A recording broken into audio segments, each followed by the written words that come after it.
Good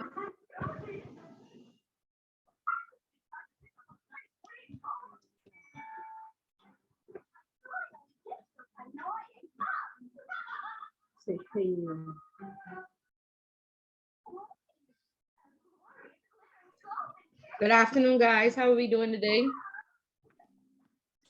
Good afternoon, we're good, Ms. Bull. Good afternoon. Good afternoon. Good afternoon, good afternoon. I'm doing all right. Okay, that's great. That's great. So we made it. It's the last class. Most of us are still here. So congratulations. You sat through this overview. I'm hoping that you would have been able to retain. I know it was a lot of information. It was very complex, but you did it. So congratulations, and you can pat yourself on the back. And so by now you should have decided, is compliance for me? Am I gonna stay? Or am I going to not hear Ms. Bullett's voice ever again in life? Right? So by now you should have made the decision. But nevertheless, even if compliance is not for you, like I said, whatever department you work in the financial services sector, and even outside the pharmaceutical sector, oil and gas, and our newest field, marijuana, all of this is applicable, and this is the basis, and it's a step above what you should be getting in your annual training at your organization. So if this is not for you, by all means, please, venture out into other fields and decide which route you want to take. What is important is that you stay current, stay abreast of what's going on in your industry, and participate, because we know that we have in this corporate Bahamas very toxic culture. Everybody's afraid to speak up. Everybody's afraid of change. We are the future leaders, and I just said this in my other class. You serve before you lead, and in your service years, start to make ethical decisions, start to identify the gaps, get comfortable speaking up, so that when you do become this leader or in position to make decisions, you would have already practiced, and you would have, known how, what is the best decision, or how to get information, and how to collate it, and build your network, and who to ask for advice. It does not start when you get there, it starts now. Okay, so very good that you've all made it through. Let me see how many of us are on now. 14. Yeah, quite a few aren't on it yet, but hopefully they will catch up. I hope that you had the opportunity to read chapter 7 and 8. I would have sent out a review sheet for our review class next week, and I would have assigned a question, a team member, 2 persons, and a question to each person. Did everybody receive the review sheet? Yes, ma'am. I did. Okay, good. So Yes, let's just wait. Let's talk about our newspaper clippings first and give them everybody a chance to get in, and then we will discuss what needs to be done for next week. So I think we'll start with Renee. Renee was supposed to go back to her Toastmasters class and find out what that word of the day was. Renee, is Renee here? It was Renee? No? Okay, Renee isn't here, but did anybody else, or no, we just left it up to Renee?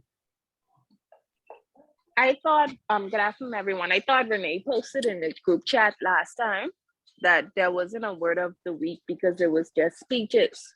No. There was, and somebody came back and said there was a word.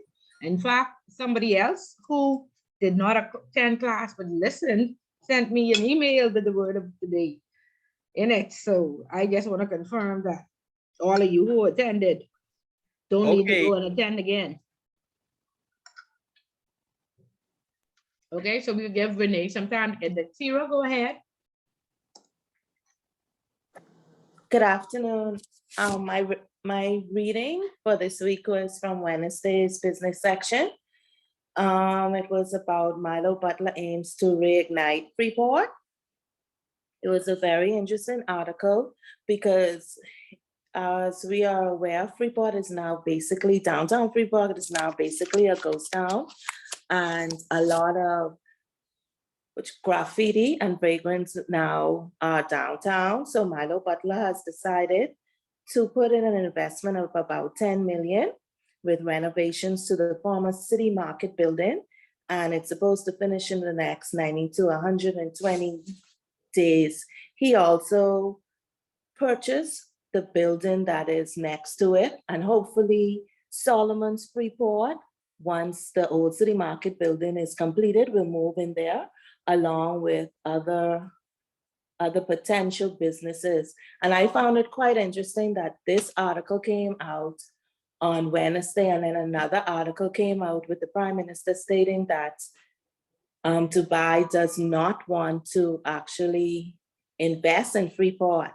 And he was hoping that some young Bahamians with the potential and the vision to bring Freeport back to life would actually take that challenge on. So I found this one very interesting, and I applaud them for trying to do something now with Freeport and get it back going like it was in the prior times. Very, very good. Very good, Kira. And again, good for looking out and seeing that, because obviously they tried to do some damage control, right? They tried to say, hey, Dubai will not invest. However, we have a Bahamian that's going to invest. So it's kind of strategically placed. So even, you know, because there was a lot of uproar about that trip to Dubai, and did it really make sense? And did we need to spend that money? And so people would automatically, you know, the opposers would automatically say, see, they don't even want to do business with Freeport. And, you know, there'd been a lot of noise in the market. So good damage control, good strategically putting that in. So the persons who would have read the opposers, who are still going to oppose, would see that, but there's another option. So very good. Owen, go ahead. Okay, my article, well, it's not really an article, but it came from the news yesterday, and I was thought that would have been kind of interesting report, was with Moody's comments when they said that the government's forecast is overly or exaggerated and overly optimistic when they talk about government revenue being 25% over the next, I think, first and second quarter. You know, I thought that was a very interesting article from Moody's, and I also thought that it might have been interesting, kind of immature on Moody's part to make a comment such as that. But I'll leave to you to further add to that. And what your thoughts? Well, you know, they always say nobody's going to say their fish stink, right? And so, or fishermen won't say their fish stink. So, it's good to be optimistic, but also realistic. And when we are setting goals, we are encouraged to set SMART goals. What goals are specific, measurable, attainable, timely, yeah, and it should be realistic, right? And so, of course, this is a new government. They want to sound good. We don't have any lobbyists. We don't have anybody to hold their foot in the fire other than these little activists who pop up every now and again inconsistently. So, of course, they are going to toot their horns and say, nobody's going to challenge this. Okay, and we do need a lobbyist group. So in essence, Moody's has been acting as a lobbyist. They have downgraded us previously. They are on the PLP back for sure, and they watching them. I don't know what the connection is. I have to do a little bit of investigation, but they are. I don't know if it's against Brave or the whole party, but they continuously follow them and act as, you know, is this really going to happen? And so they always nobody's gonna under budget. They always forecast, but it's not realistic. So it is good for them because we don't have the lobbyists in country to say this is unrealistic. So we do need somebody to say it too, who's not afraid of victimization. And then now the opposition now should be bringing this up since they have this eye opener. And so, and they need to check and make them write a more realistic plan. But when I was at Royal Bank, you know, the trust company was coming, closing out, we were bringing in capital markets, and the new CEO, of course, he wanted to say that he was effective and he had this new model and what have you. He did the same thing. Oh, I'm going to create 100 jobs for Bahamians, blah, blah, blah, blah, blah, blah, whatever, increase revenue by this. It was completely unrealistic. He probably hired 5 Bahamians out of the 100, you know, but did anybody go back to the plan and see, did he really increase revenue? No, he didn't. And he was there for 5 years before anybody even noticed that his plan was not realistic at all. So he need lobbyists. And this may be this is a compliance question, right? But let's say not how the government can over exaggerate or be overly optimistic, right?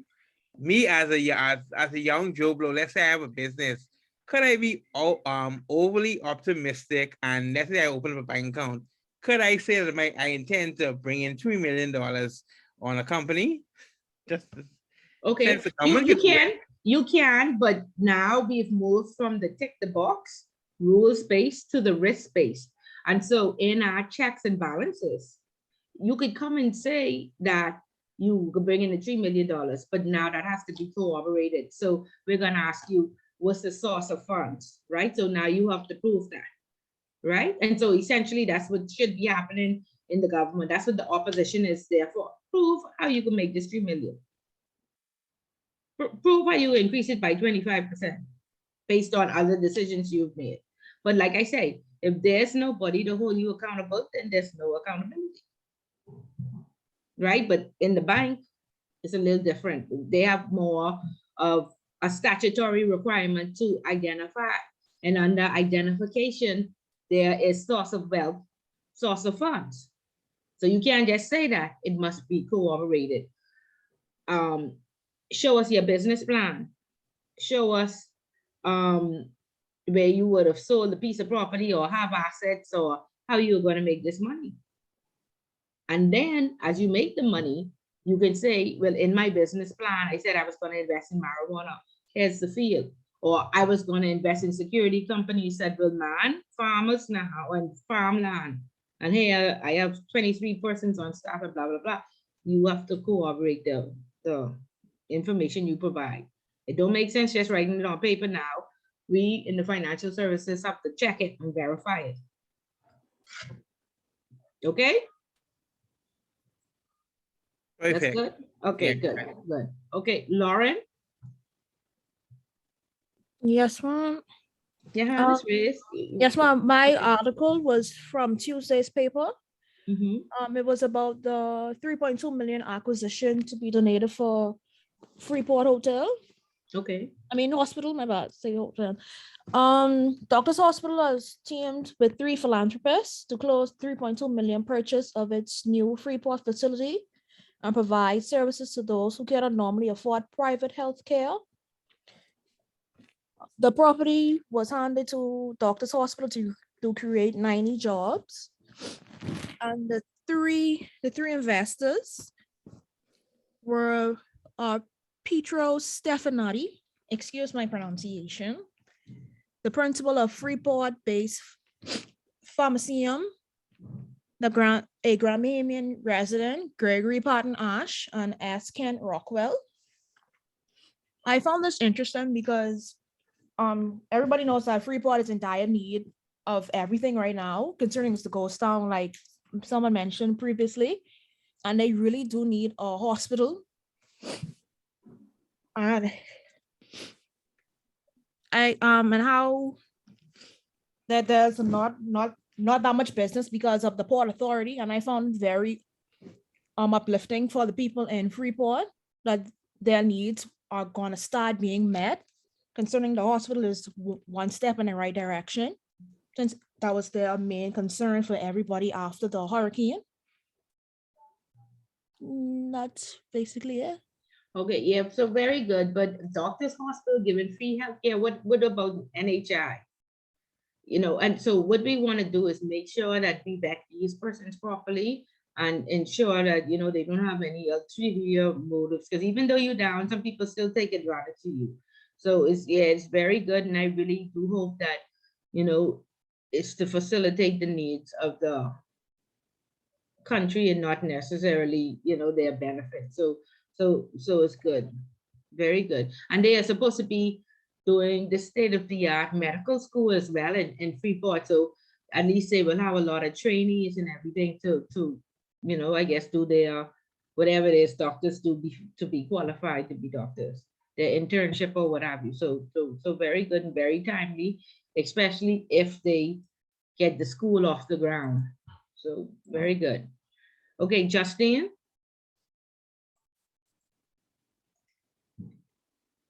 No, Justine. Good day. Okay. Mhm. My article that I wanted to share on today was from the Tribune this week about tragic and sad human smuggling.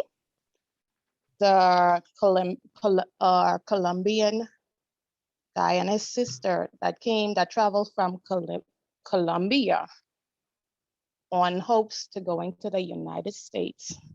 And they drowned. Well, at least the sister died. It was No. 35%. 39, yeah, about 39. 35 persons, yes. Mhm. And he was the sole survivor. Mhm. And it was just very sad. You know, he said it was like 15 left after the boat capsized because the boat was too jam-packed. And it was Haitians, Jamaicans, even Bahamians on that boat, along with a baby. And he was the sole survivor. And from Bimini, they were coming from Bimini to make their way to Florida. And that was very sad because among the smugglers, it said that the survivors, it was 2 of the smugglers, and they were the only ones that had life vests. So, you know, you have these people taking your money, selling you a dream, and just to lose your life. And because obviously they didn't care because they were the only 2 that had life vests, and a boat picked them up, and they never came back for the other ones that survived. And that was very sad to know, Yeah. you know, people are just losing their lives so carelessly, you know, just in hopes of better because, you know, they wanted to go to their mom in the United States just, you know, because of the civil unrest that's in their country. And which is every foreigner's right who wants to know, they want to leave for better their chances, and just for it to end so tragic is very sad. And then Bimini, and they're saying that Bimini, it looks like they have a well-organized smuggling establishment there that's going on that I guess they're gonna look into because Bimini isn't that big. Yeah, so it's not only Bimini, Justine. This has happened for years because and human trafficking and human smuggling is one of the 21 crimes under money laundering. And so that's why, you know, many people were so outraged. Yes, Adrian Fox is a philanthropist and what have you, but if he had anything to do with, I mean, he had something to do with that smuggling ring where somebody spent 10 years in jail. I don't know if, you know, you should just sweep it under the bus because he's a good philanthropist, but nevertheless, it's been going on for years. And what we have found, and just like the guy said, they lie to you and say it's a, you know, it's a 30-minute boat ride to Miami. You pay like anywhere between $3,000 and $5,000. And when you get there, you realize that the boat is overcrowded. These are not professional captains. And a lot of them, you know, over the years, because I worked with a funeral home and we picked up many dead persons. And we always saw that, you know, they were unclaimed. We had to do like DNA on them, like clip their toenail or pieces of their hair or stuff like that to hold as DNA in case they were ever identified. Wow. And nobody ever stepped up to the funeral home to bury them. Like you'd have the Haitian embassy burying and the Cuban embassy sending money and stuff like that. And the funeral home would be filled with people crying. but nobody would claim these bodies. And what we found out over the years was that there was never a captain, always just the immigrants. So what happened to the captain in the boat every single time? And so a lot of them only take them out so far in the back of the defense force base and then make them jump overboard, pull a gun on them or something. So that's murder, you know? Yeah, And take their money and kill them. yep, right. And then you would think that these people coming from Haiti, no, these people were dressed up. They had in weave, they had US money in their pocket, they had gold teeth in their mouth. So we even found out one girl was in COB, you know, like you say, just going for a better way of life. So something has to be done with these boat owners who getting, and I told them they're getting like $5,000 a head, and they are committing murder. Yes. Murder. Okay, but again, never brought before the courts or swept under. We are very limited persons being charged with human trafficking. But now it's not only human trafficking, money laundering is attached to that. So hopefully we get a little bit of control hand on that. Okay, yes, good. Thank you so much for sharing. Ms. Bullet, we have now people, you know, the excursions that they have in Exuma, we going to see the swimming pigs and stuff like that. You know, they have guys out there charging for excursions and stuff like that to do these things, and a lot of them are little young boys, and they take you out and they're not even licensed and stuff like that, and you don't realize this until you are out there on the boat with them and realize, you know, they're not certified and they're just taking a chance with people's lives. Right, right. And so you must do your proper due diligence, right? First of all, you must make sure, go with the legitimate companies and then ask the company who you regulated. Is your captain certified? So, you know, I ask these questions and ask for proof, because that's your life. And then there's a liability insurance. If they ain't letting you sign no papers or disclosures and getting your name to create a manifesto or something like that, then you should start asking questions. Because in order for you to take out tourists, you have to have a $1 million liability insurance. They don't make you sign anything. Yeah, the water is the most dangerous thing in the world. So you better be careful. And like I say, do your proper due diligence. Okay, Tennille? Ms. Bullard, I see Renee have a hand up, and before I speak, I want to see if she's speaking on the visit we had to Visionaries first. So if she is, she could unmute. Go ahead, Renee. Good day. Good day. I don't have a newspaper article to share. However, I did visit Kiwanians Club for the first time. Sorry, Renee. Right. I thought we was going to talk with the Visionaries, but if No, that's they what you didn't have a want- word of the day actually. But Then wait a minute, Renee. Hold on. Let me look Okay. at this email. If you said, let me just find out if this was your club. Because if darn it, I went to another meeting. I'd like to get that out of the way. I just want to clear the air first, though. Okay. I attended the Toastmasters meeting. Most of the classes went to.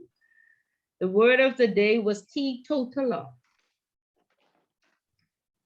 I'm not sure if I'm spelling it right, but it means to totally stay away from the alcoholic beverages of any kind. Anybody remember that word? No, I'm not gonna lie, I didn't remember. the day when all of us went, they didn't have a word of the day actually, for real. So So that what- must have been another day. that I attended the Toastmasters meeting that most persons attended. Crystal, Yes, ma'am. is this the Toastmasters meeting? What was the name of your Toastmasters meeting? I think that was the one with the Sam Nelson guy. I think he had a scenario. I can't remember the exact scenario, but I think it was, imagine one of your fellow Toastmasters drunk or something like that of the sort. And I picked that up, that word. That's what he said, teetotaler. And he said teetotaler means to stay away from alcohol completely. Okay, and this would have been, you went on invite for that Renee would have sent to the group, right? Yes, ma'am. I think that, yeah, that was the one with the Spanish looking people outside on the Fly, I think that's the same what she said. That's correct, Renee? No, we didn't have a word of the day that day. He may have just been talking. I don't know. Because I Okay. confirmed with the members and we didn't have a word of the day during the speech marathon. Okay, okay, fine, but nevertheless, we don't want you just to go and pass the buck, right? We want you to go there, introduce yourself, and network. That's the whole purpose, okay? And pay attention and come back and give us good information. So with most of the class attending one session and most people not, I know you all said there were audio problems. And so, you know, it doesn't appear as if you got the benefit of the meeting. Okay, so it's good. You said that you went to another meeting, but the whole purpose is not that, oh, Ms. Bullock, you give us 5 cents. No, you need to network. And you know, we talked about the importance of networking and hoping that you use corporate Bahamas and the movers and shakers. This is where they hang out, not at Fish Fry, not at the bar. Okay, so these are the settings that you need to get, you know, place yourself in. Not to look for friends or boyfriends or girlfriends or to find godparents for your children, but to, you know, be known out there in the corporate world as a professional. Okay. Well, on that Sorry? note, Ms. Bullard, I went to the Bahamas Notary Club. I was invited. I think we all were invited by Owen. I joined the session, it was like 1 to 2, and they did highlight like this month would be recognized as their health month. Heart Health Month, so they're getting their members try to do more healthy activities and do something like on their birthday or something that's good, because they believe health is connected to wellness. And they had a guest speaker, Sergeant Humphrey Bain, 808, and it looked like it was like a combined type meeting because I think they connected with a division in Cat Island. And what I took away from his speech, and they did ask us to acknowledge if we were guests, and I did acknowledge I was a guest, and they were taking so much good notes. Before I could say I was a guest, they ain't ready telling me I'm a guest, so that was surprising to me. But what I took away from him, he was talking about conflict resolution, which I think is very timely during the climate we're in. And he said that the sergeant, that is, said that we need to be more self-aware. When he was talking, he said, when we're self-aware, we need to know what our triggers are. When we're talking to people, know the tone that we're taking, know the voice that we're using, choose words carefully. And also don't just listen, I guess, to respond, because that's what most persons do. We more so need to do something called active listening, because when we active listen, we get a more sense of where someone is coming from versus just listening to them. We may not like what they say and just react. So it's not more of a reactive type of conversation that we're having with them, which I thought was very true, because most people, when they speak, they more listen to respond and say, oh, that ain't true, or this ain't true, versus I think I see what you're saying and when you're getting at, but I just have a different perspective, a different view, but I still respect what you're saying. And they also gave, he also said why he was, I guess, qualified to speak on this. He said he had training in the police force or some things that they had to uptake, and they noted them, but I think I absentmindedly didn't write it down, but he did mention that this is something he normally does, and he's involved in groups that deal with young boys and other persons that deal with conflict resolution issues. Okay, very good. And like you said, I really hope these types of trainings reach our institution, because like I said, we make up this toxic you know, environment and culture that we're seeing, going to work every day, overwork, underpaid, and you know, nobody's saying anything about it. And a lot of people are angry, and so, you know, their responses are blunt. They're not aware of their body language, their tone. And again, like you say, I'm really interested in what you say. I guess when on TV, you know. So yeah, so very good. Hopefully, just reach our financial institutions and people resonate with it and actually listen and make a change. So thank you for sharing. Renee, go ahead. Hey, okay, so I was just saying that I visit Kiwanian Club for the first time since I'm already a member of Rotaract and Toastmasters. Surprisingly, the meeting was very similar, same idea, and I'm also now a prospective member of that same club. The Oh, that's last week, excellent. thank you. It was a pretty good meeting. Most of the members are from the Ministry of Education, and they are teachers who also host the junior club within the high schools. Now, when I was in high school, I was a part of the Kiwanians Club there too. So it's really nice. Okay, good, very good. And I'm glad that you found it beneficial and interested in joining. So that's very good. Okay, Crystal, you wanted to say something else or no? Yes, ma'am. I read an article in the Tribune. The inspector of banks and trusts, Mr. Charles Luttrell, he said that financial institutions should give themselves a pat on the back for slashing the time taken to cure regulatory deficiencies to just 11 months. I found that kind of shady because, in other words, for the rest of the article, he was saying, it used to take so long. To cure these deficiencies, it took so long to get information across to financial institutions. It took so long for them to respond to assessments and all these other things. And then he's like, oh, you all need to give yourselves a pat on the back now because it's only 11 months. And then he went on to say, I think he said, I'm paraphrasing, he said, if financial institutions would just send in their responses, send in their reports on time, then, we could get it a bit higher. So that's pretty much what I took from the article. So it has been tough. It has been tough because trying to change the culture of the industry with all this legislation. Remember now, we've always taken a staggered approach because regulation is expensive. Not only, not every company can afford it. And so you have to make a decision. Am I going to implement this compliance department? Can I afford to pay the systems? Can I afford to train the people?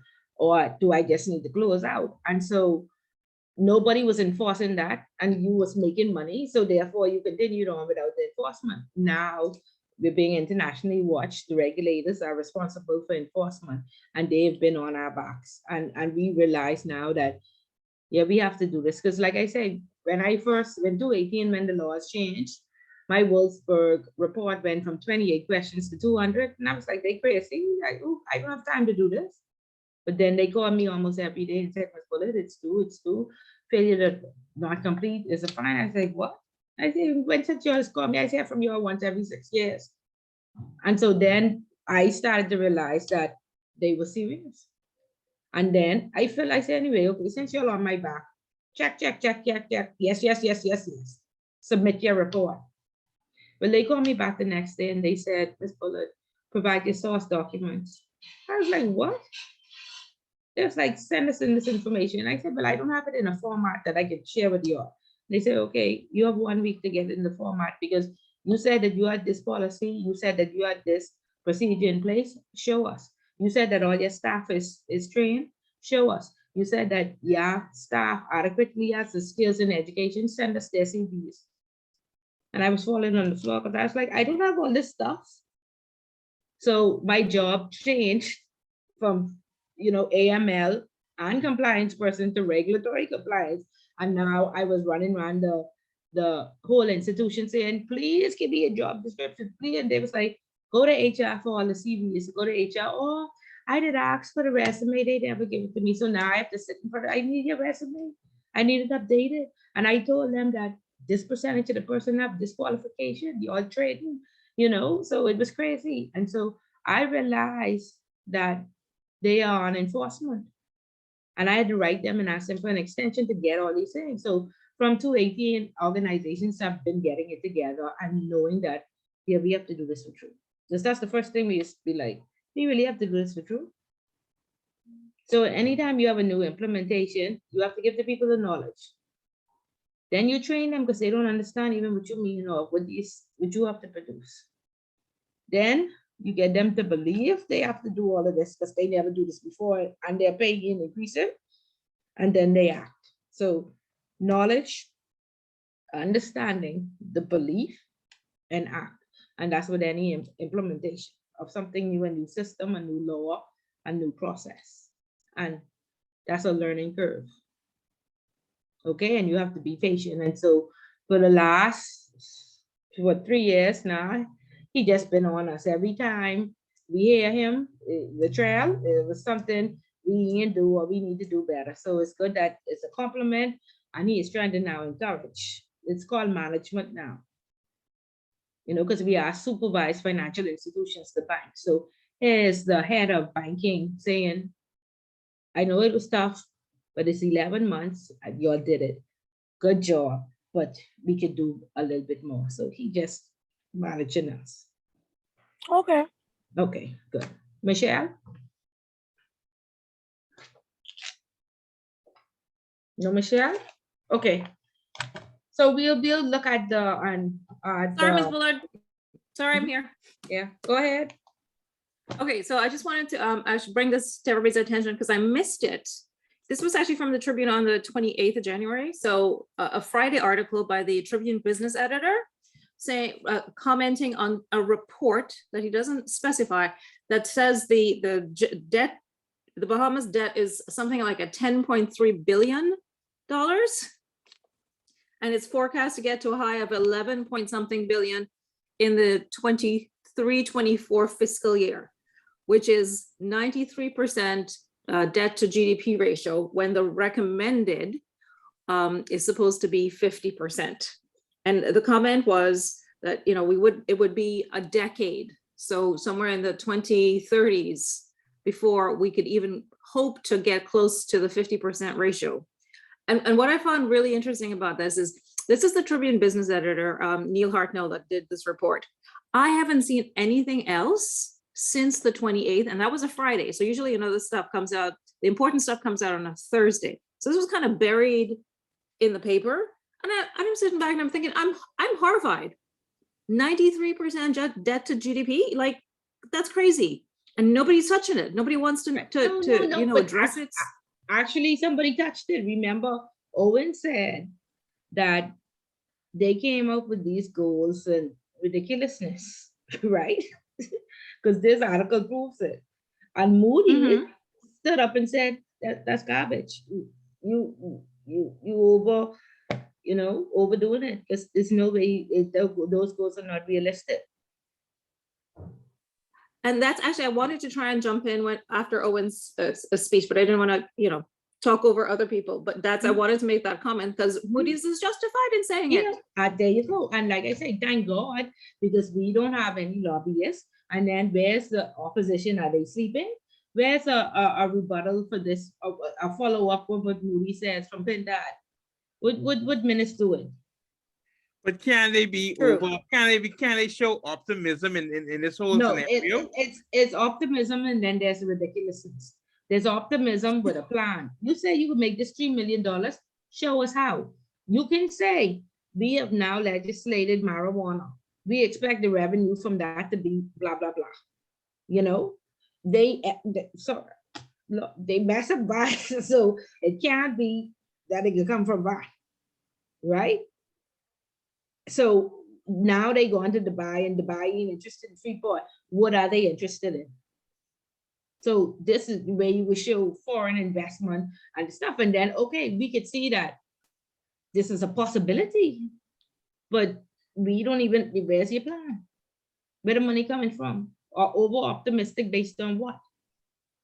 And that's why Moody could say it's not realistic. Now, who's gonna hold their feet to the fire? Nobody. Wait for Parliament or wait to see us with PINDAD and ministry. I go from there. because they sure ain't gonna hold each other accountable. Right? Because And like- apparently there is the 50%, I'm just rereading the article. It says the 50% debt to GDP ratio is a target mandated by the Fiscal Responsibility Act. Right. But that the government has secured a waiver from this benchmark due to the debt blowout produced by COVID-19 and Hurricane Dorian. So what's the point of the act? Okay, Well- right, and so, but somebody would say, how long is your waiver? And there can't be a waiver to a waiver to a waiver, and that's what happens. So for how long? I think I would put that under, I think the Physical Act, Reporting Act has like mitigating circumstances, so they probably, how they worded it or they did it in a report, they probably put it underneath that to extend what they needed. Because of those disasters, they are natural disasters, things are, or what do you call it? Acts of God. So that's why they probably could have added more. That's why I just given a reason for You how. making sense? No, I want to tell you 100% you made sense.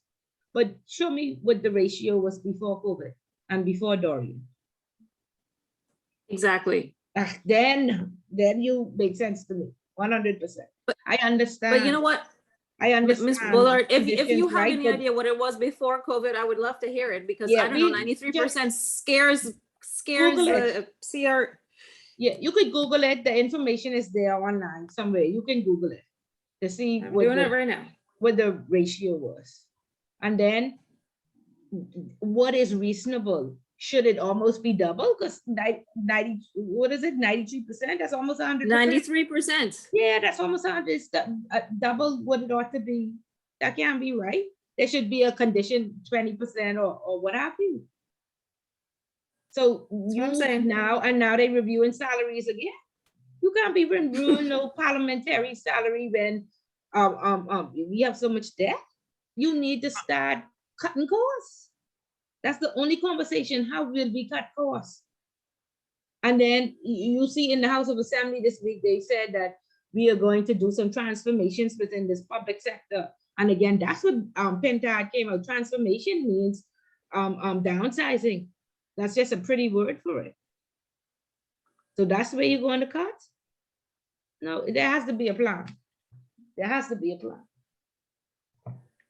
Okay, so very good and very good discussions and staying abreast and staying current. Okay, very good. So let's go through this review sheet and we'll talk about for those who haven't taken an exam at the institute, all the rules and stuff next week was required. But please call, the exam is on February 19th. And some persons. Ms. Bullard? Yes? Let me just give you this number just to put it in perspective. Mhm. In 2015, the debt to GDP ratio was 48.29. Okay, so it's below the 50%. Yep. So is it truly only COVID and the hurricane? I don't think so. Can you find the 290, 218? I'm looking. Yeah, see if it's 218. Okay. Yeah, so we'll go over the rules next week. Let me see how much persons we have. Because we have 13, so that means I have 26 persons listed, but I don't necessarily know that there are 26 persons in this class. So let me see. On the review sheet, does anybody not see their name? Okay. Has anybody contacted their partner? I have. Okay. So Not yet. My Okay. partner contacted me also. Okay. 'Cause- Same here. Okay, is there anybody whose partner is not responding? My partner, I don't, what's her name? Charlene Barton. Charlene Barton. Okay, I don't think Barton is in the class. One second, let me see if that's who I received an email from.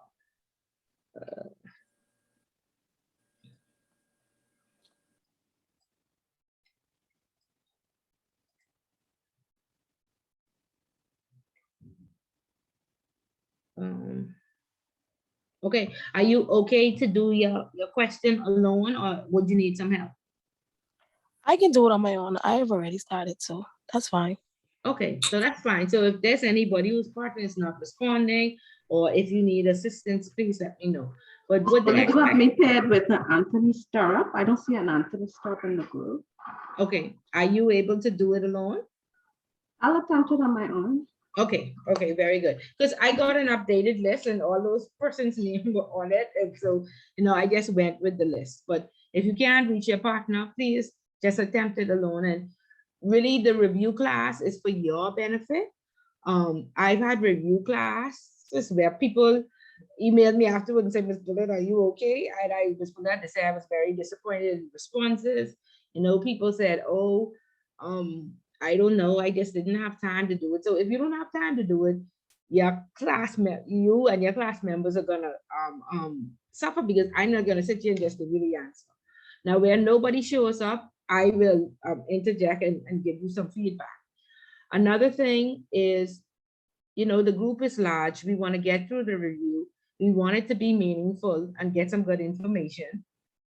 But, people tend to get offended when I say no points, no points, no points. So I'll try to be, I don't know, I don't want to beat around the bush. I want to tell you this is what you would get points for, and this is what you won't get points for. But people go and do a whole PowerPoint presentation, and all that's not necessary. You want 10 relevant points as to if this question is presented on the paper, how would you answer it? And so come with your review paper and document the 10 points that the persons give you. And then you may need to go and do some extra research, or they may have done some research and you could document that. Okay, but please find out as much information as required, condensed. These answers are 7 essays, 1 pages, 1.5 the most. Okay, so everybody sees their name. And if you don't have a partner and you cannot do the question by yourself, please contact me before Friday, before Wednesday, actually. Another thing is where we're at with homework. With my new list, I have 13 persons who have not submitted any homework. I know that there's 1 question left, but I ask that you please send in your homework before the last class. So if you had any questions, you would have the opportunity to ask it. Now, you won't, or to get clarity. Okay, so I know most of us are busy, but you should have been at least saw where you're at within the class. Right now, you don't know.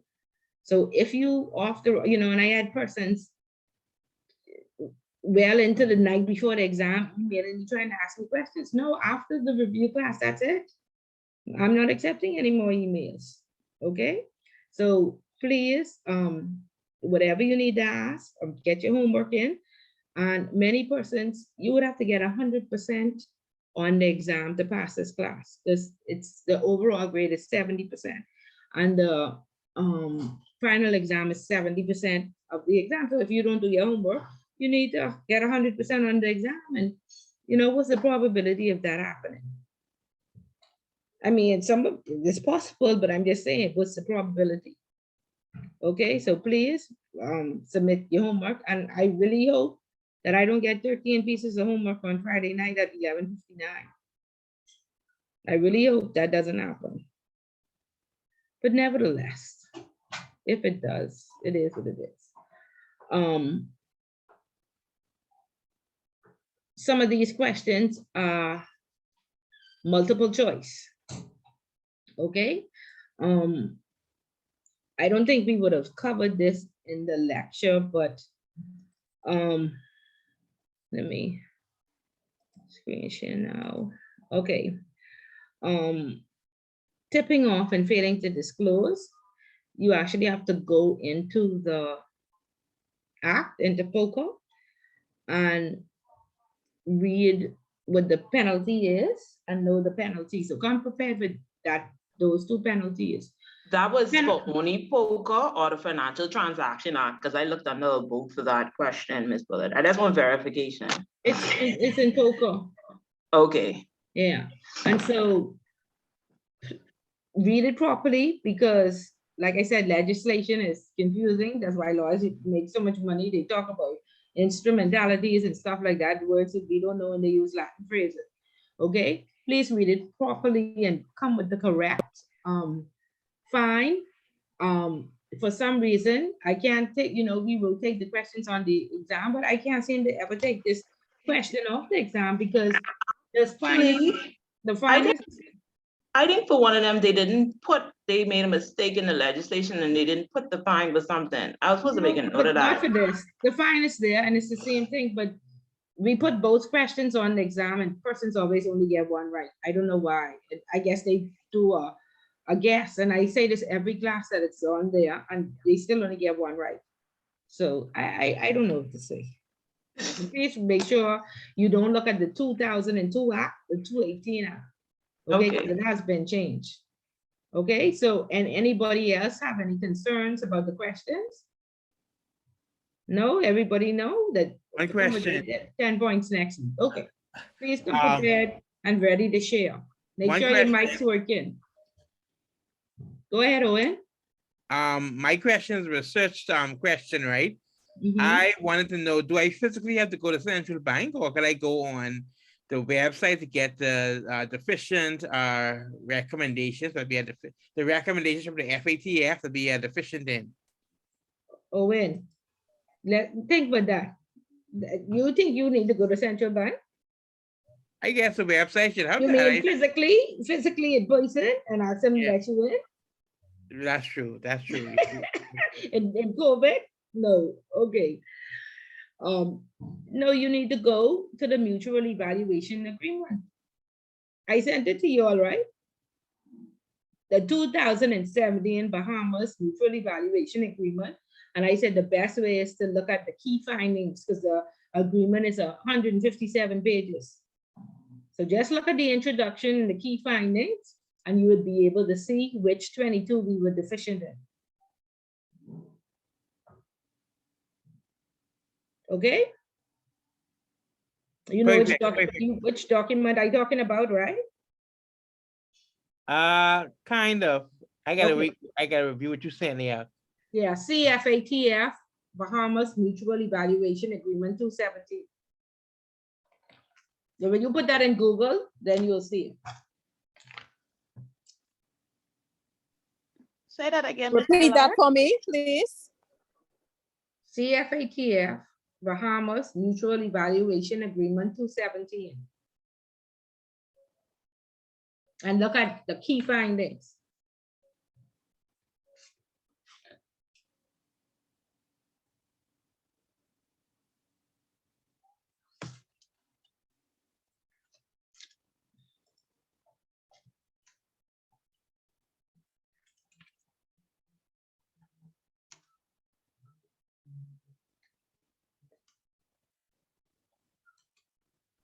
Since anybody asked a question, right? I want to backtrack to a question that we was talking about earlier. I shouldn't go back to this, but don't we is the government still using that overdraft to meet its payroll? That's a question I just wanted to ask from that time. If they still using their what? Overdraft. What overdraft? Are they in the red when it comes to meeting payroll, or are they always, because the payroll is 25 million and every month they is borrowed that. I mean, in my time, I'm to the bank no more, but used to be the banker to the government. But in my time, every month they borrowed that $25 million. I can go open the business and do the same thing then. You see my screen? This the how the agreement look, and you see all the recommendations and see key findings right here. So it'll tell you the ones where they were deficient. You only need to research 3 of them and see where we are, what they did to fix them. Okay?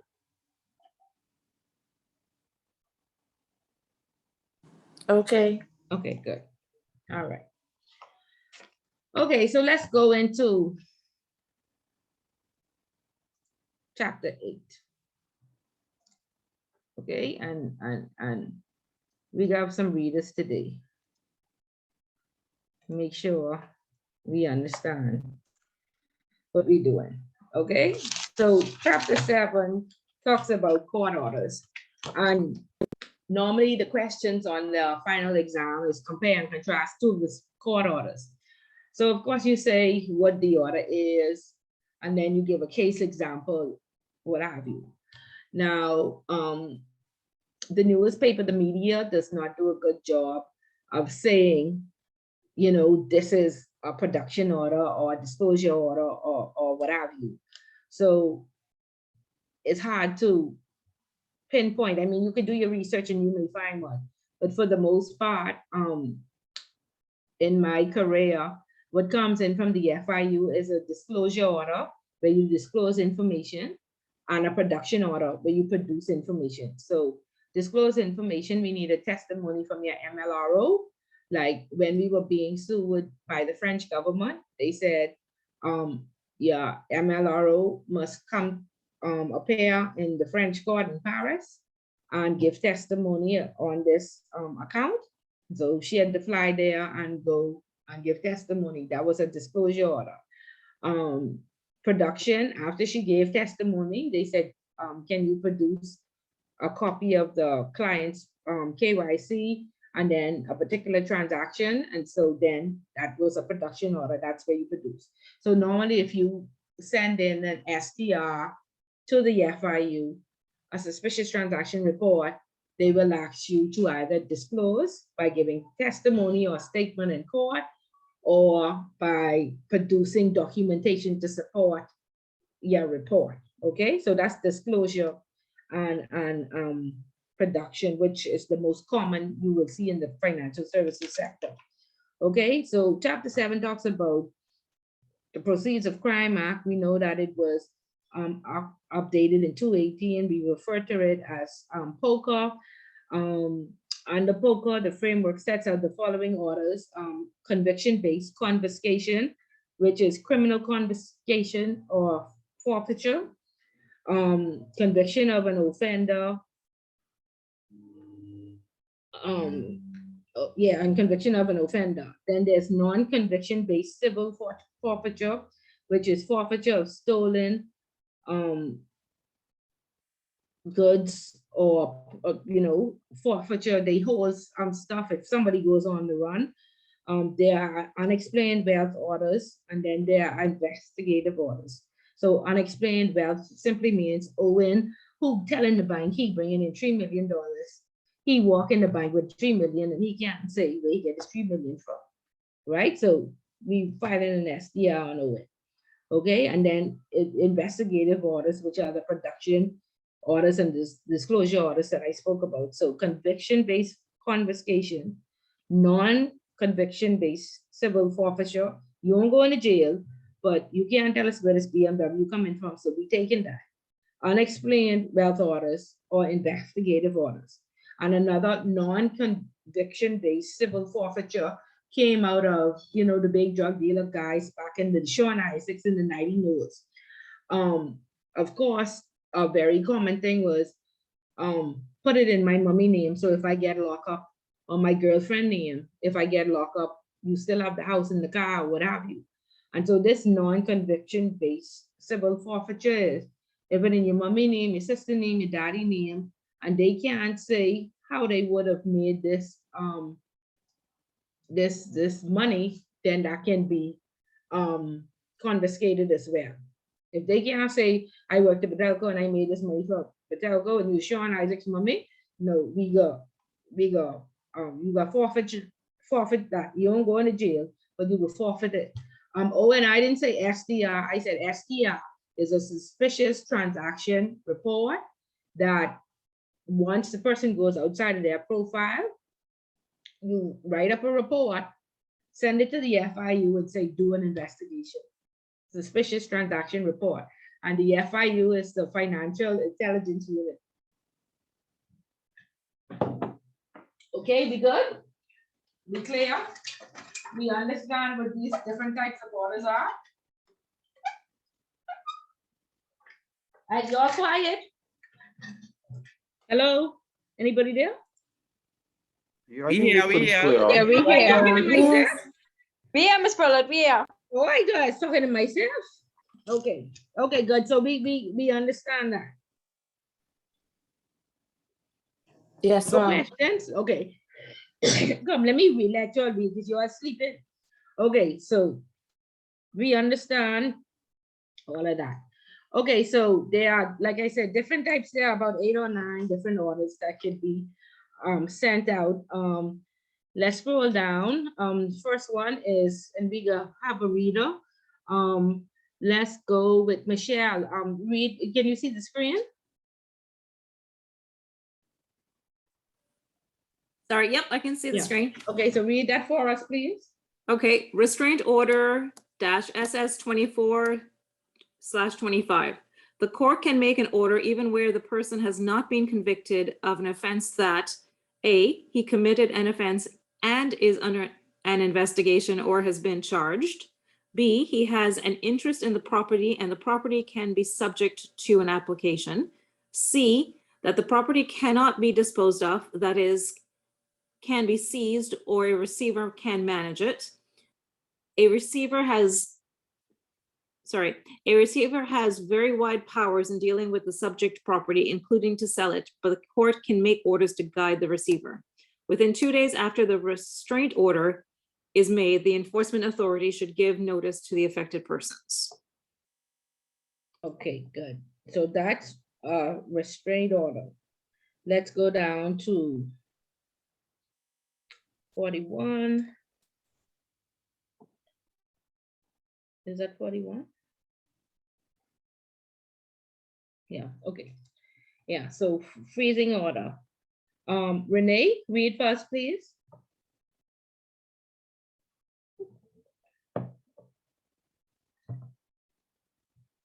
Is Renee there? Today, yeah, I'm here, sorry. Okay, property freezing orders as 52. The enforcement authority can apply to the court for a property freezing order to preserve the property that is suspected to be the proceeds of crime. The application is made by affidavit in a private hearing and without giving the order party notice.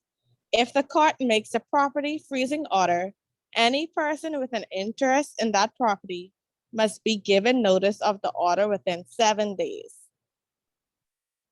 Okay, very good. Okay, Tira, unexplained wealth. Miss Bullard, a little small for these glasses. Okay, But I don't see it. is that better? That better. All right, they're better. And I'll have to scroll down. Okay, go ahead. You could go up to the top a little, because I can't read the first line. That's just. Yeah, okay, unexplained wealth order. Section 75 to 76. This applies to inter alia the following: a politically exposed person, public office holder, a person convicted of a crime punishable by imprisonment, a person who receives property or gifts from criminal activities, persons who have been charged with crimes such as bribery, extortion, or misconduct in public office, falsification of accounts, stealing reasons of service or employment, money laundering, fraud, drug, human firearms trafficking. Enforcement authority may apply to a court requiring the person to file a declaration of their assets. The enforcement authority's application must have an affidavit which identifies the person, states the suspicion that the person's total wealth exceeds the value of their legitimately obtained wealth, and identifies the property that is believed to be legally obtained. The court may make a preliminary unexplained wealth order and require the affected person to appear and explain why the court should not make. I can't see the other word, Ms. Bullard. Not make the order absolute. Okay, any questions on unexplained wealth? Yes, I have one. I Okay, go- understand they say they was earlier in the same order here. They said a person receiving gifts from criminal proceeds. Suppose you are not aware that the gift is from criminal proceeds. Okay, so there is a case where the owner of, oh Lord, what's the funeral home? One of the funeral home owners bought in 2 SUVs for $40,000 each. Now, these were the current year SUVs. And y'all know that story? Evergreen. Stanley Penn. Okay, yeah. Current year SUVs went to the bank and borrowed 90,000 to get 2 when one of them was costing 90,000. Right? And then it was found out that there was a car ring stolen and customs had, repossessed them or were holding them until the court case was finished. So you are to exercise reasonable due diligence. If you know this person can afford it, if you know this offer too good to be true, don't be a victim of fraud. Okay? If beyond a shadow of a doubt, you know that this person can't afford to get, it really just depends on the judge and how he feeling that day. If he think, because they didn't take any pity on her. In the end, she ended up getting the vehicles back because she did have a loan at Bank of Bahamas, and the persons were found guilty in the States. But if they had won on a technicality, she might not have gotten those back. But they did scold her and tell her that she knows better. Right? So if you know better, you want to do better. Like I say, she was not fine, she just got her stuff confiscated. Yeah, but she had a $90,000 loan. Do you know what it is to have a $90,000 loan whilst your stuff locked up for 2 years? Your business still operating, you still paying that loan. If you don't pay that loan, then you ruin your credit. Correct? Correct. Yeah. So that had to be tough. Yeah. So any other questions? Y'all know what inter alia means? Does nobody asking? Including all of the ongoing things. Okay, good. The lawyer in the room. I just have a request. Can you minimize it? Because I think the last part is important, that allows you to give explanations. Right there? The court made. Right? Okay. So let's look at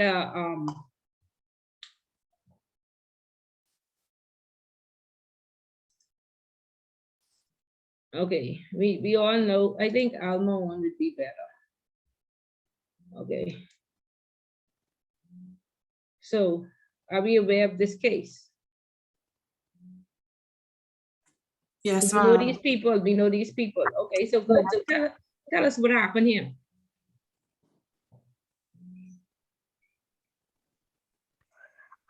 I think this is where the woman, Emma Campbell, and her son, I think they had a law firm, something they had, and I think they frauded one ministry out of, I think, $1 million check or something like that. Oh, yeah, so Ministry of Tourism, see, read it right there. Yes, okay, see, and they bought cars and paid out this person from the money, paid out that person from this money. They did a lot of paying out, and I think the time is they found it out. Of course, they were arrested. Yeah, I wondered like how that happened, because like big Ministry of Tourism, how they let that slip through their fingers? Well, first of all, this son right here was already out on bail for defrauding BPL. So if you're already out on bail for fraud, how do you get bail a second time for doing the same to another government institution? That's the first conflict, right? This person here started this media company, and then he started selling air fresheners to the financial institutions. And so if you go in the insurance companies in their bathroom, the air freshener smells so good. I tried to source it for my house. I was like, everywhere I go, this must be something new. And everybody said tamales. So when I decided the source, I found out some other information about tamales. He's fly by private jet. He have all these expensive cars and whatever. I say from air freshener. But let Miss Bullet not be a hater, right? And just mind a business and be happy for fellow behavior. Okay, and then you find out how and why. And like I say, only poor people just go to jail because Chase only get catched twice and he get bailed twice. The malice out on bail. And the other day, this 2020 BMW, the freezing order that they had on it was during the pandemic and it had expired. And so they call and they say, oh, the freezing order is expired. Can we please have our BMW back? And they said, oh, you know, it's because of the pandemic and whatever. And so they wrote the newspapers and said how their BMW is being held up. And so they, considering that this was bought with dirty money, with stolen money, they asked for their BMW back. And I think they may have it. So, you know, it depends on who you are. Okay, so in your, if it says compare and contrast the production order with the unexplained wealth, this is a good case. Michelle Reckley is a good case. There are millions of cases out there. Okay, just so you would know. So let's go back and like I said, in the banks or in the financial services sector, these are the two that you would receive.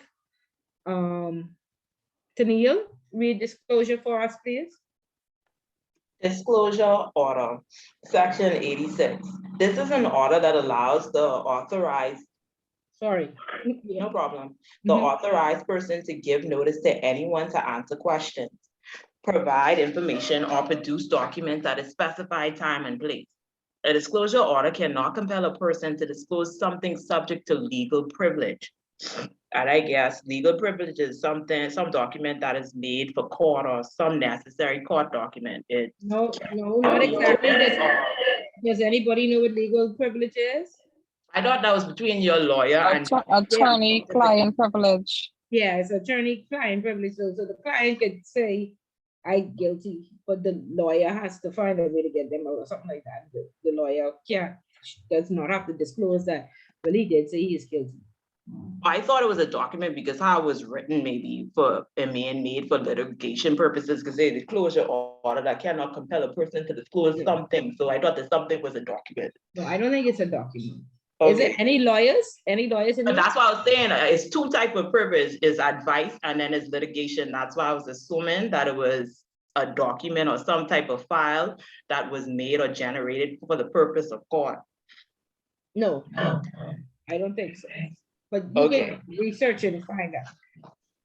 A person commits an offense if he, sorry about that, I also have my sinuses going.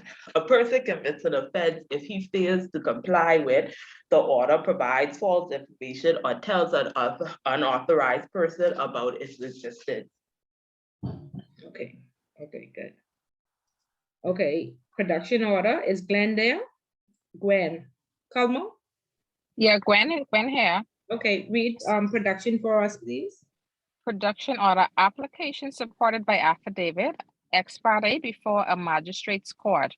Court orders the person who has possession or control of a document showing location of relevant property to disclose it.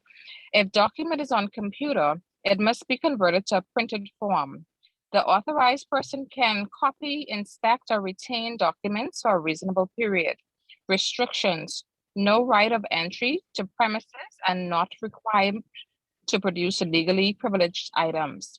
For production of information restricted by the Banks and Trust Companies Regulation Act and the Central Bank Act, an application must be made to a Supreme Court judge. Okay, and so in the FTRA, and I'm not a lawyer, you would have to investigate this. You would get the production order, the director of the FIU has certain powers. So I'm not certain that he automatically, his power, he does not have to go through the Supreme, or is an automatic power at his level. So you wouldn't see something from the Supreme Court, but they do ask you to produce. And these documents are, restricted under the Banks and Trust Companies Regulation Act. But it does tell you that the FTRA supersedes this act. And the FTRA allows for the FIU to get this documentation.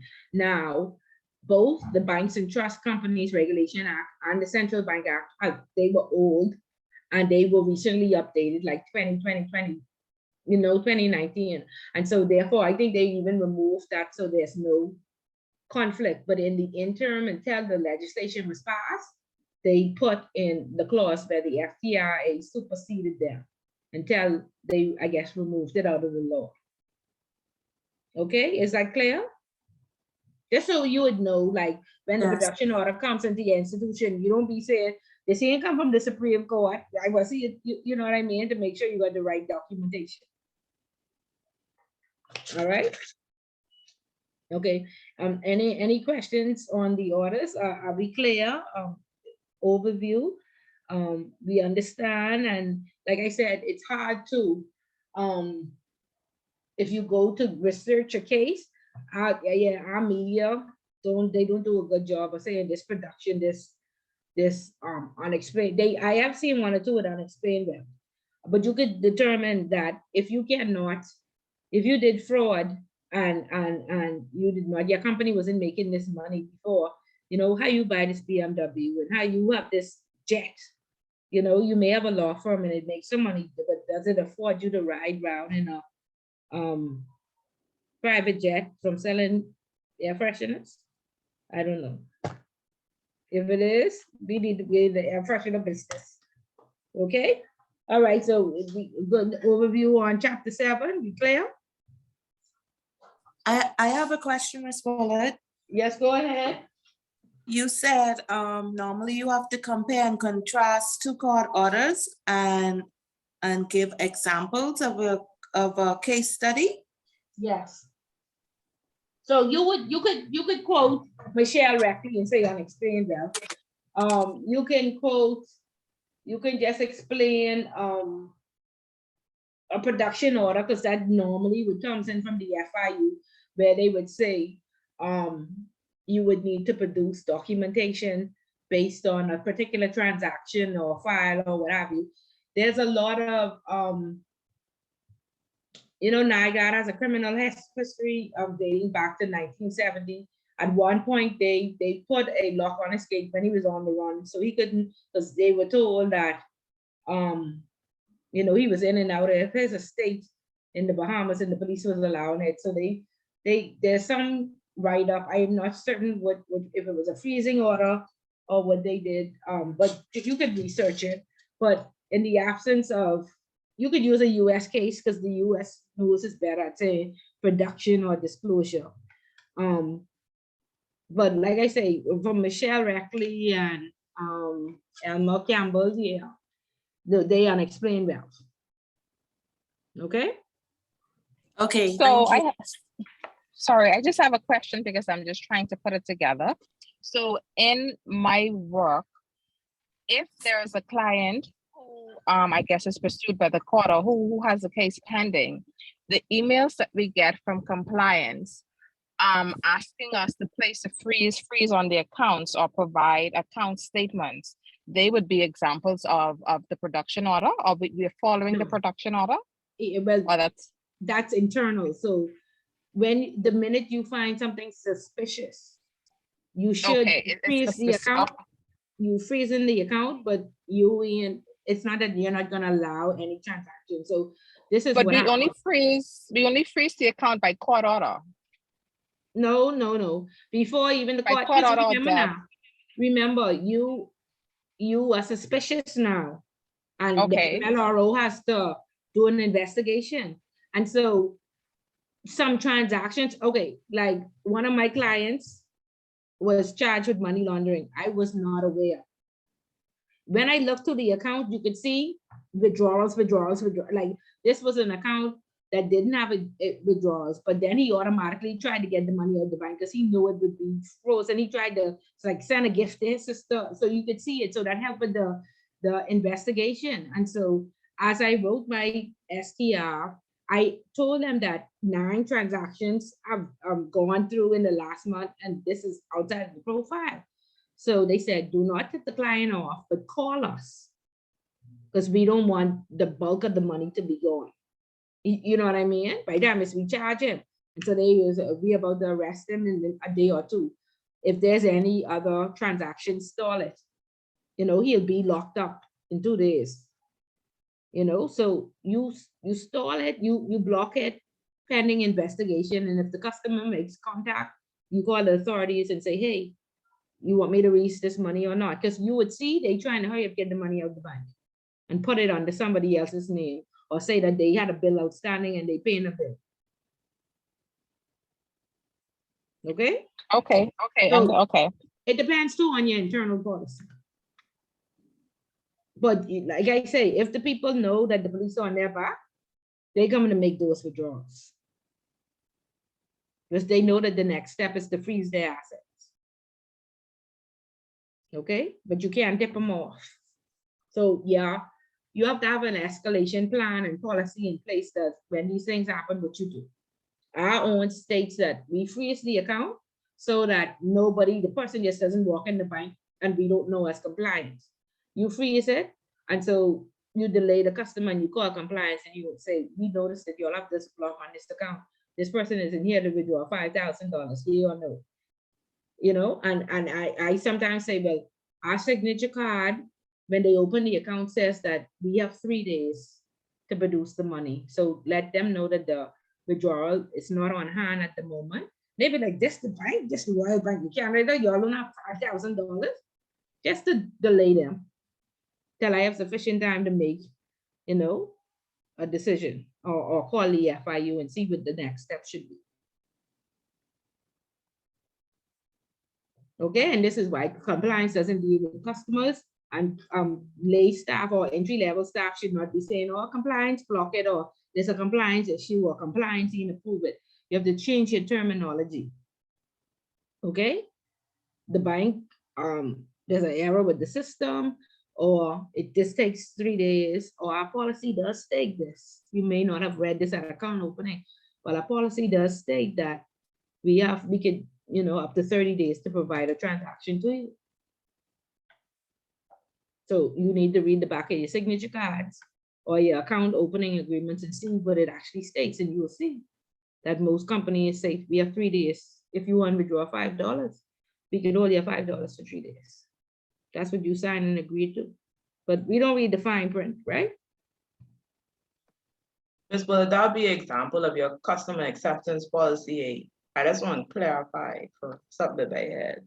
What you're talking about, like, you have the bank has 3 days to do this, or they can do this based on something you sign. Right. So yeah, account terms and conditions.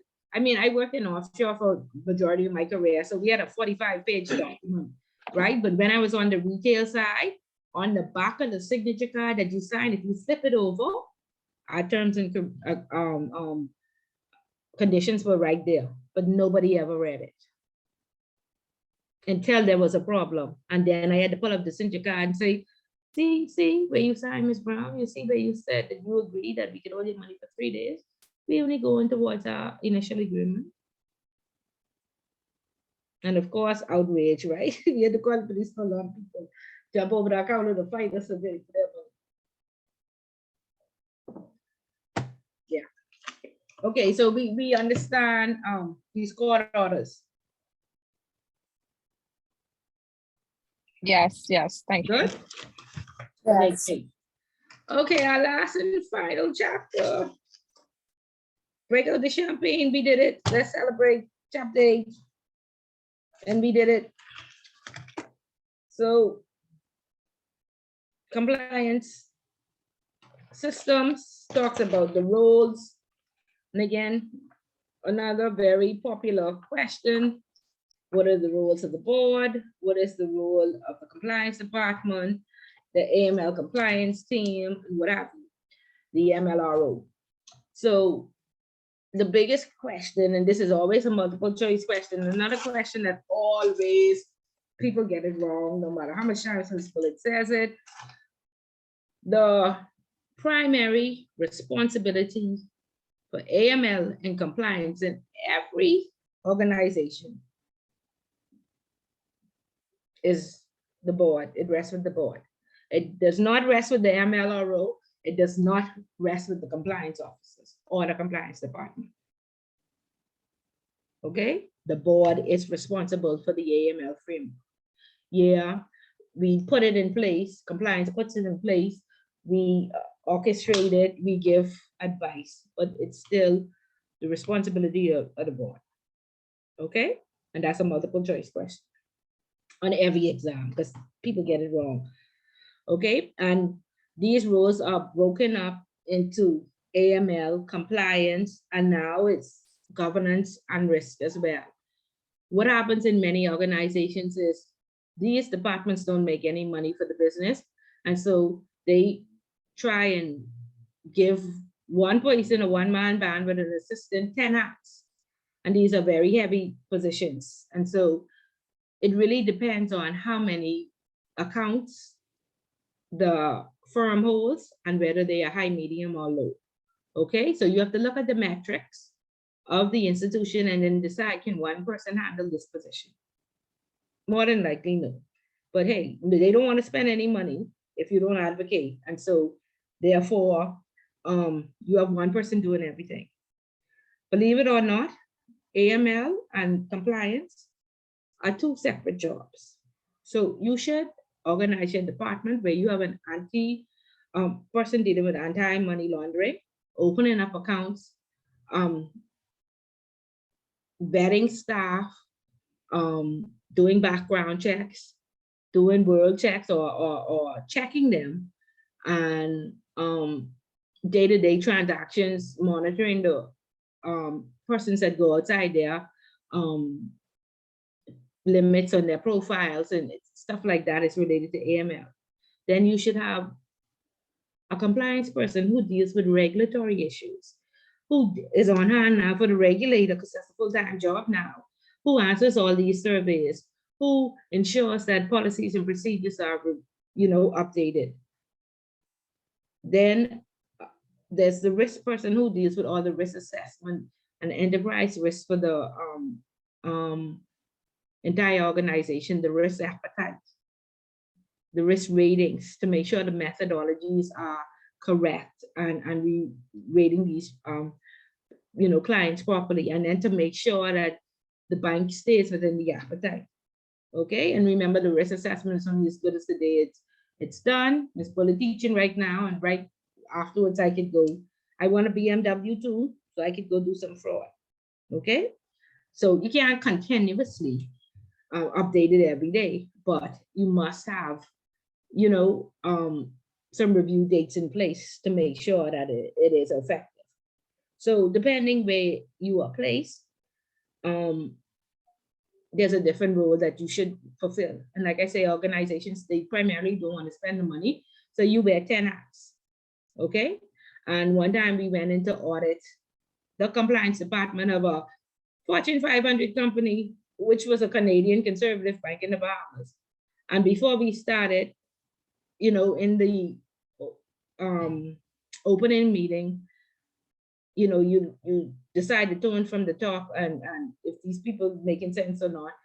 And we said, we're here to audit the compliance department. They said, okay, you can speak to Ms. Bullet for A, B, C, D, E, F, and G. I said, is Ms. Bullet the coordinator of this audit?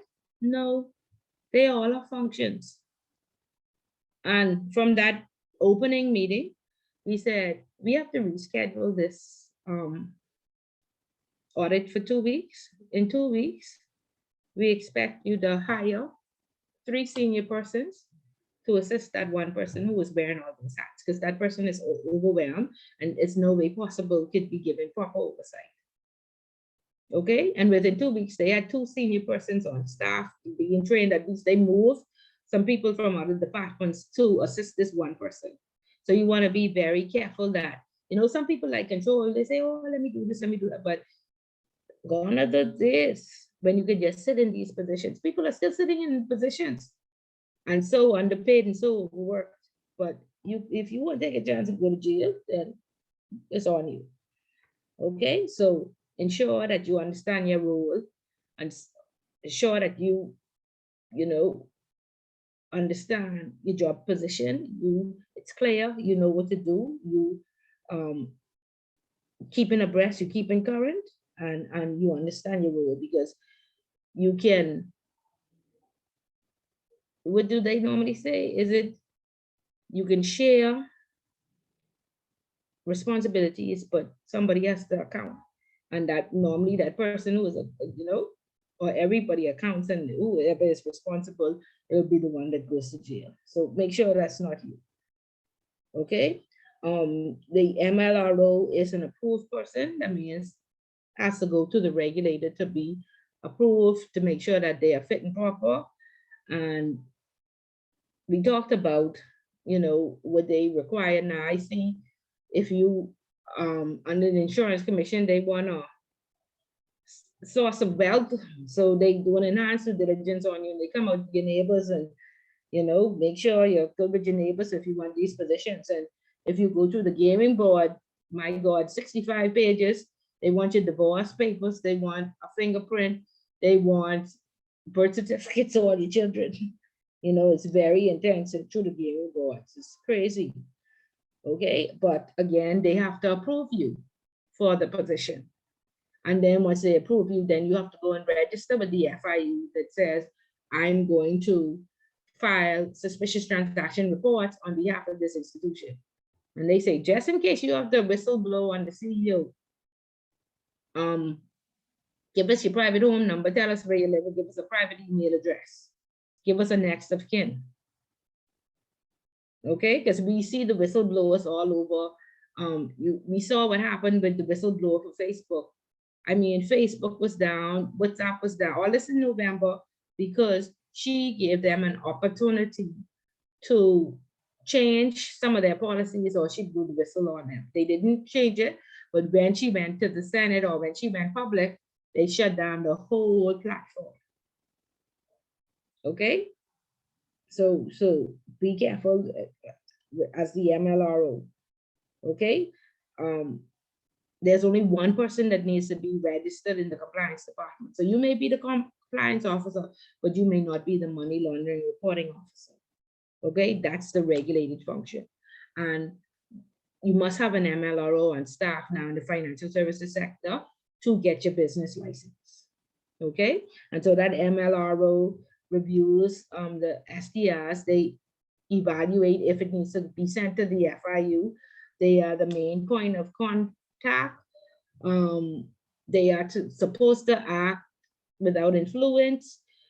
A lot of CEOs are still trying to get the MLRO to report to them. The MLRO should be reporting to the board.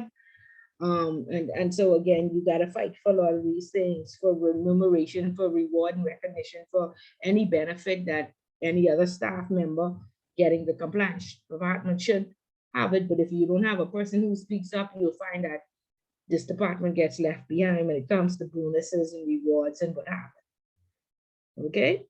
The internal audit department, the role is to prevent, detect, and investigate money laundering. When in 2019 and 2018, sorry, in the 2017 CFA evaluation, of course, risk assessments were deficient, and they are now required. And so they implemented 3 lines of defense. And so the first line of defense is the front line and the managers, everybody who works in the branch. Second line of defense is compliance, and the third line of defense is internal audit. Okay, audit is an independent function, and it helps an organization by bringing systematic approach to evaluate and improve the effectiveness of risk management, control, and governance. And then it goes on to tell you who the regulators are. The central bank is the regulator for banks, money services, businesses, and credit unions. Securities commissioners for broker dealers and securities firms. Insurance commission for insurance companies.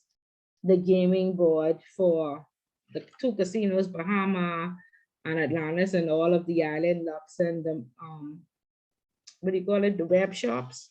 And then most recently, the compliance commission after 2018, when all the laws changed, they now regulate the law firms, the accounting firms, the real estate companies, and I think some of those jewelry stores.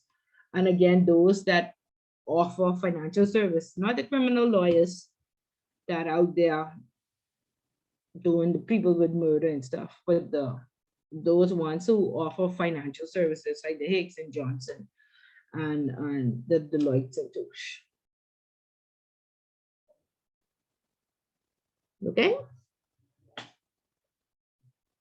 that's it. Miss Good. Can you go over the first part where you're speaking? I'm not clear on that on page 58 when you were talking about the role of the board directors, and you're saying that other people tend to mix that up a lot. Yeah, they mix it up, but there's a multiple choice question that appears on the exam. It asks who is the ultimate responsibility for AML and compliance. And everybody thinks it's the compliance department or the money laundering reporting officer.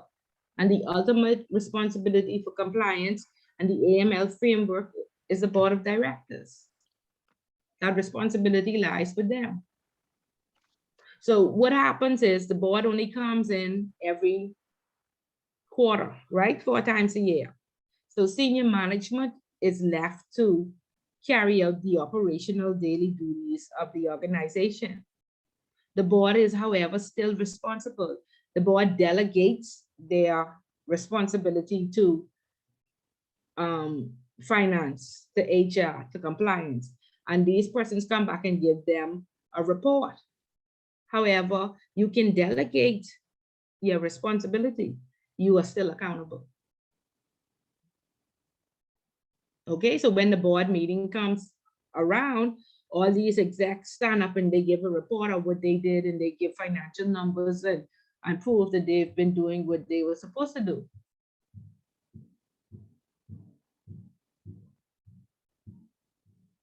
Okay, so because of that delegation, people always think, oh, senior management or this compliance job. No, just so you would know, they are ultimately responsible, even though they delegate. So that means like when people, just for an example, so if I get it, like if a person opened up an account, the person who would finally sign off on this would probably be the board of directors of an account to see if a check like it for non-suspicious activity and all the rest of the things that would go with under compliance. Wait, we're going too far now. That's why I'm trying to figure out. I'm not understanding. Okay.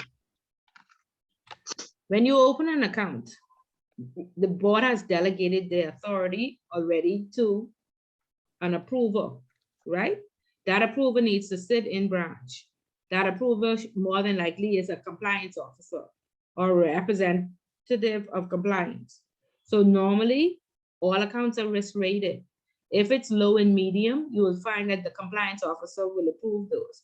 If it's high risk, normally there's a compliance committee where you write a report on this is high risk. However, the bank, we recommend the bank accept this risk. Again, that compliance committee is, approving on behalf of the board. Now, when there's a PEP account, a politically exposed, the board then directly approves that. So you would still write the high risk report, and when the board comes around, it's a formality. You recommend that Shane Gibson account is approved. But you could have a board member that says no way. But the day-to-day operation with the high, medium, and low, they're not really involved. Those execs are their representatives, and they make the decisions on their behalf.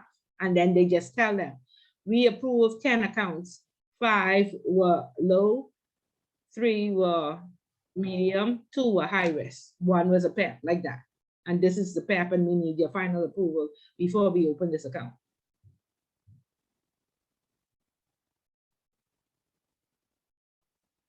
Thanks, Ms. Bullitt. Okay, good. Any other questions? Go ahead. Okay, as is the case with PEP accounts, right? Now we know the board normally only meets like once a month, right? So if you have a PEP account, a politician, say Shane Gibson, walk in there on February 1st to open an account, right? And the board ain't meet until the last week in February. That means you have to wait till for enforce No, no, no. 5 weeks. No. The board meets once a quarter. So there's something called round robin. So you send it through email and get a conditional approval until they, meet the sign in person. So you just send it through an email. So most bigger companies have a whole system, a board system that they lodge everything, the minutes and everything, and they have to prepare the reports. So they send it to the system and everybody just votes. So that's the meeting, it's just an in-person meeting. They have other ways to communicate during the course of, the quarter. So that will come under compliance systems then? Yeah, I guess it's just a function. Okay. Yeah.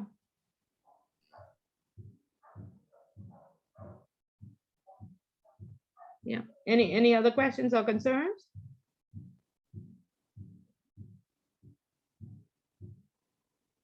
No? Okay, so we know what we need to do for next week. Please come prepared. You get out of it what you put into it. And it's a good way to help each other ensure that we understand the questions are asking and know what relevant points, would give us points and not just fluff when we get no points. Again, 13 persons I have not received homework from. I'm very concerned about that. Otherwise, so, we did it and congratulations. And I do hope to see the majority of you in intermediate that starts on February 29th. So if you are interested, you can contact the office and sign up. And once you sign up, the grades normally take, sorry, not February 29th, because there's no 29th of February. February 28th. So Miss Dean will make sure that the grades for the persons in intermediate come out so they would know if they can go on to the next level. But more than likely, I expect everybody to be able to go out. It's been a very intellectual class. Persons are participating, so I'm, hopeful. Ms. Ballard, I have a question for you. Yes, go Sorry. ahead. Sorry.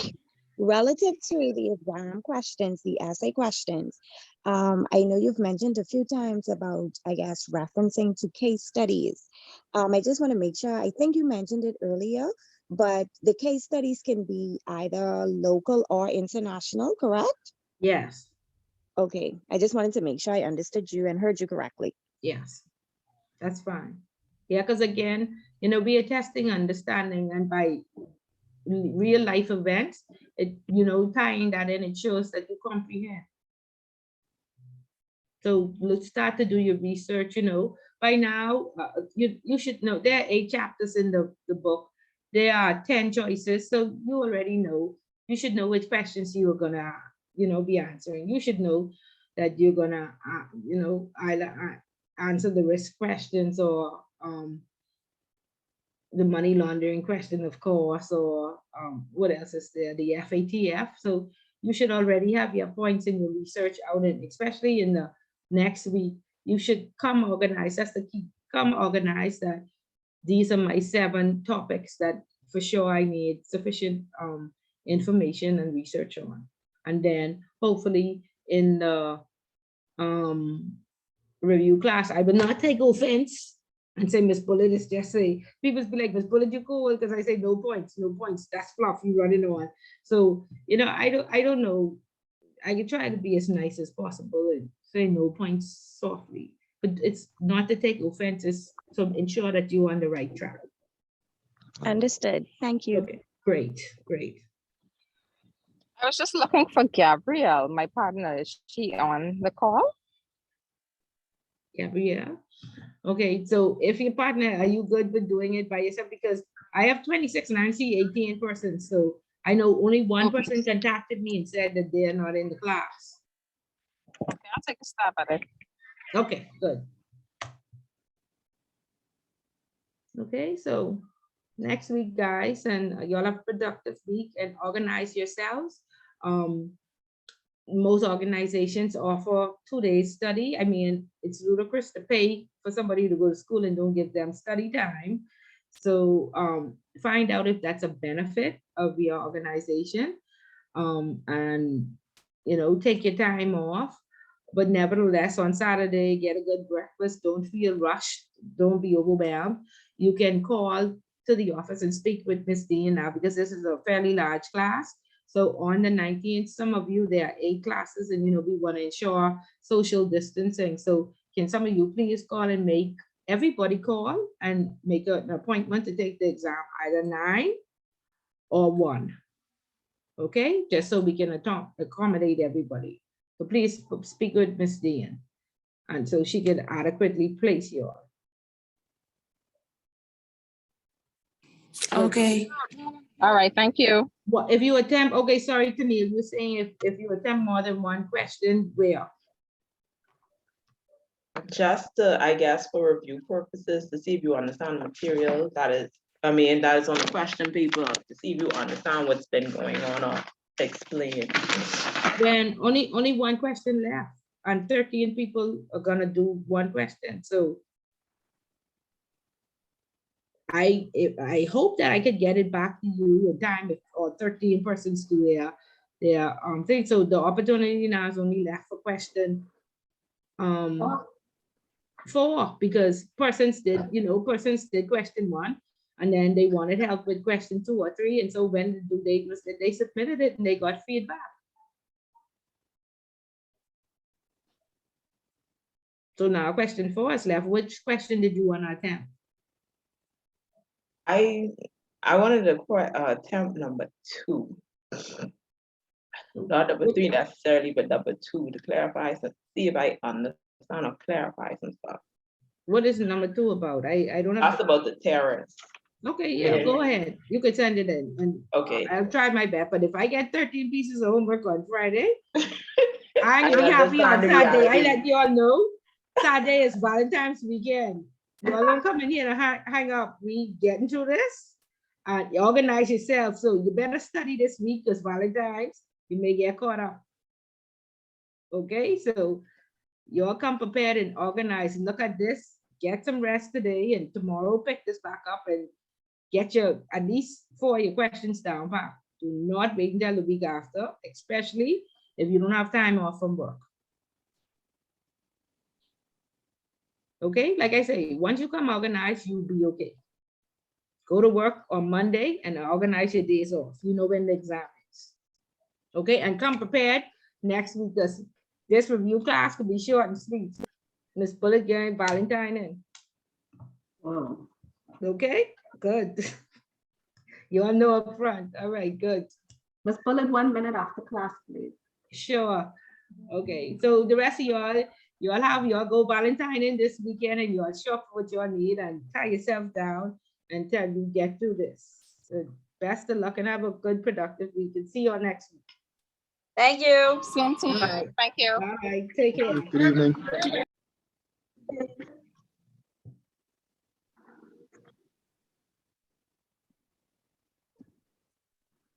Miss Bullet.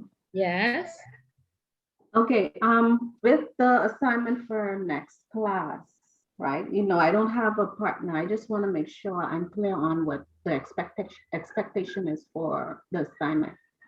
I have number 11. It says tipping off and failing to disclose. Okay, so you have the easiest question, because that ain't even an essay. That's a multiple choice question. Bullet point? Yeah, multiple choice. Really go into POCA, look at sections, I think it's sections 12 or 13 and 14, and then the penalties are below in 15. A lot of people get confused because they read section 1, and section 1 says this is the penalty for 9 through 11. Then you go down to section 2 and it says this is the penalty for excuse me, 12 through 14 or whatever. So just make sure it's the 2018 version and you get the correct penalties. And the penalty is the same for both. Okay. So that's very easy. I gotcha. Okay, so you could do that. Miss Bullet, I have a question. Yes, go ahead. Okay. Okay.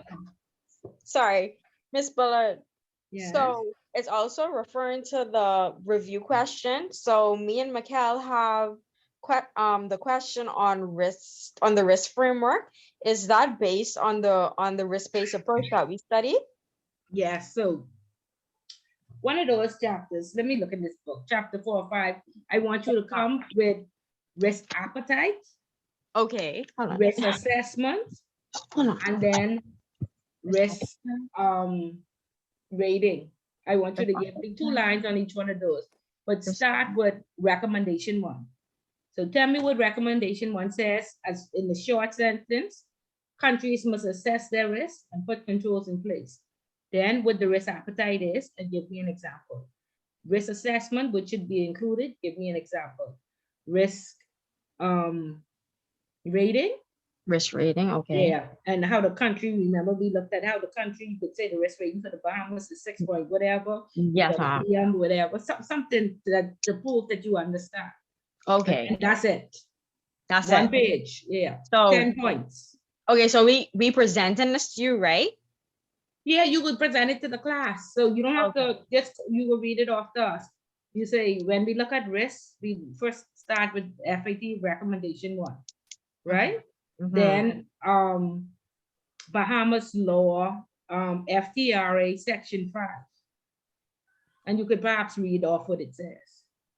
Then you could go in, the risk appetite is is the appetite the company has. Are we gonna do business with high risk countries like Iran and Russia? Yes or no?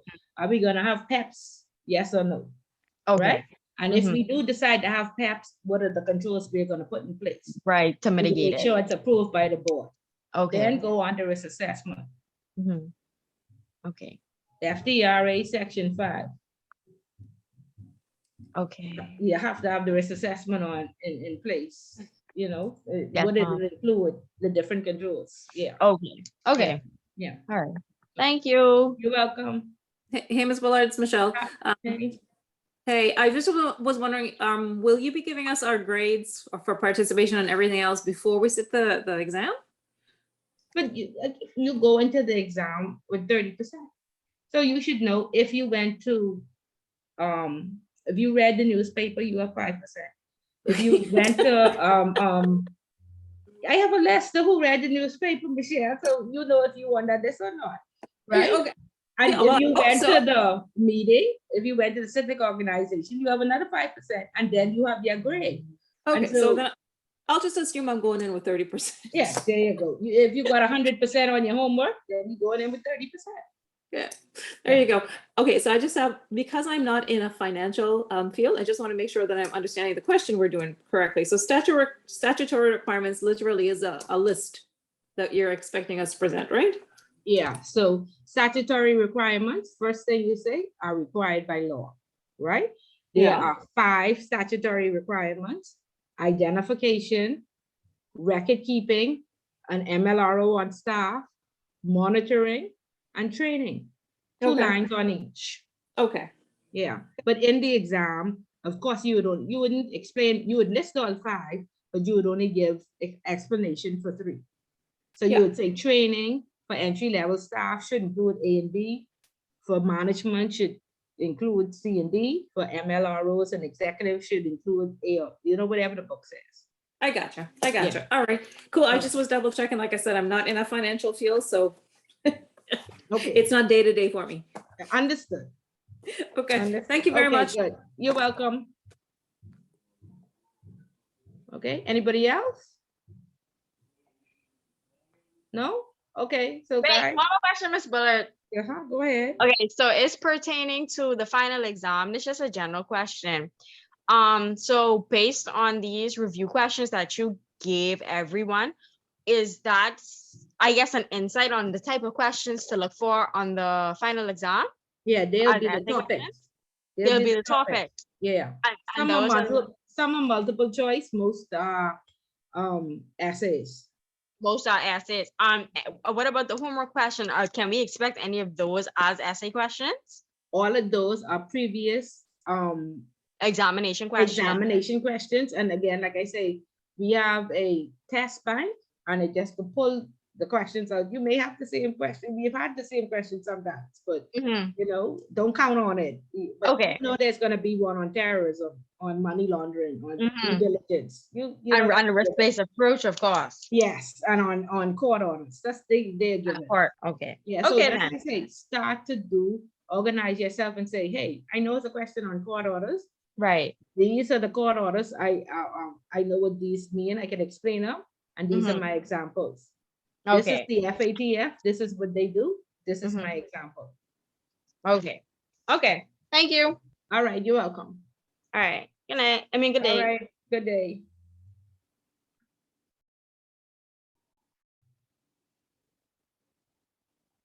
Justine, you good?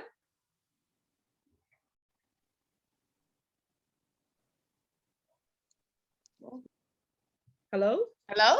I just making sure you didn't have a question before I leave. Okay, I was writing. Oh, okay. Take care. Have a good weekend. You too, thank you. Okay, you're welcome.